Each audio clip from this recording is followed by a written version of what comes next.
There it was again. Jeremy put his hands over his ears and tried to block the noise out, but the scratching against the hardwood sent chills up his spine. Stop it!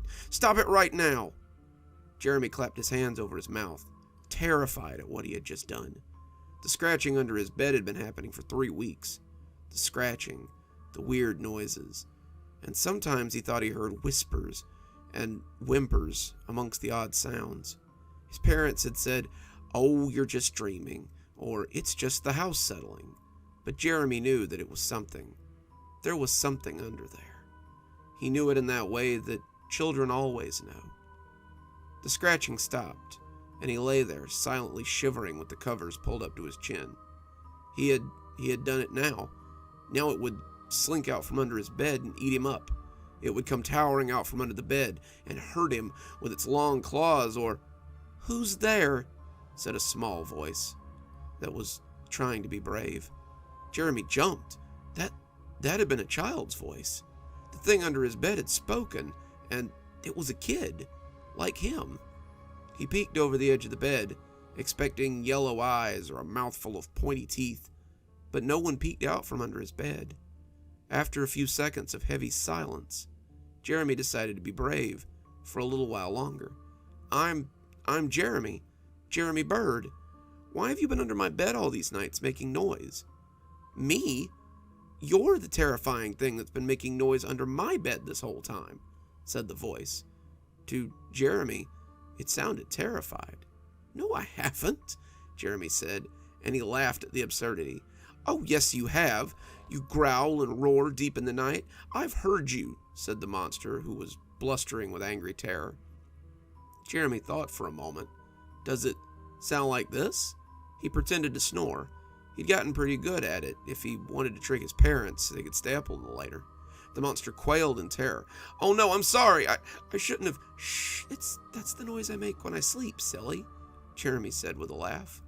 "Oh," said the monster, relieved. But what about that terrible squealing you make?" it added suspiciously. Jeremy thought about it, and as he thought, he leaned back on the bed, and the springs creaked and groaned. It chills me every time I hear it," said the monster with real terror. "That's just the mattress," Jeremy said. He was becoming less afraid of this monster, as it proved to be more fearful of him. "Well, what about those little noises you make at night? They're so invasive, they make me want to scream." Jeremy thought, what could the creature be talking about? He looked at the glow of the dark stars on his ceiling as he contemplated, and smiled as he remembered how his mom had pasted them up there. What small noises late at night could this creature be talking about? He thought and thought, and his silence made the monster cry a little, a high-pitched whine at the back of his throat that made Jeremy cringe. Those are whimpers," Jeremy realized suddenly, understanding the noise as soon as he heard it. "Why do you make that sound?" the monster asked, but Jeremy already knew the answer. "Because I'm scared of you," he said, feeling a tear slip down his cheek as he lay in his bed, a child's fear coming over him that his parents would never understand, and because no one believes me. There was silence for a minute. "I'm sorry," said the monster in a small little voice. Jeremy felt himself smile a little. "It's okay. I don't think you meant to scare me. It's just in your... No, not for that. Well, I am sorry for that, but I'm more sorry for what's about to happen to you." Jeremy tensed. "What do you mean?" "Well, I had 2 monsters, the one in my closet and you. When I told the closet monster I was more afraid of you than him, he told me that he could make you go away.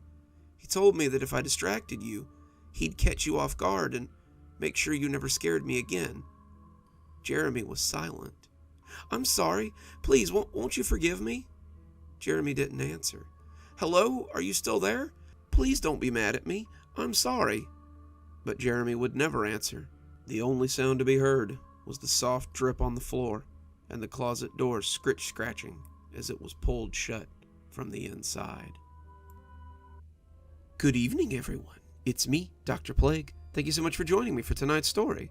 I know, this was a super short one, but I thought you guys would like it. It's technically the first horror story I ever wrote, though I didn't remember that I had wrote it till a couple of years ago.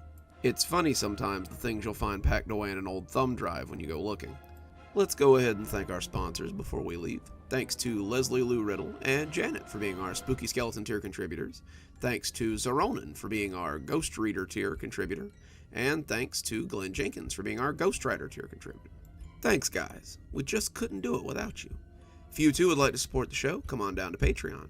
For just $5 a month, you too can be part of our growing Spooky Skeleton army and have your name read out at the end of every TikTok and every YouTube video that I do. Patreon contributors also get their videos a day early, so if you're a contributor, don't forget to stop by Patreon and see your videos on Tuesday and Thursday. And if you're still on the fence about contributing, keep in mind, that's a day early you get to have all this spooky. If you'd like to support the show in other ways, you can always buy a book. We have plenty to choose from on Amazon. I would suggest Dark Vortex, though we're almost done with it now. We've got about 4 or 5 stories to read still.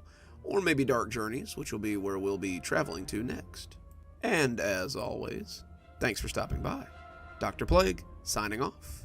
Have a wonderful evening.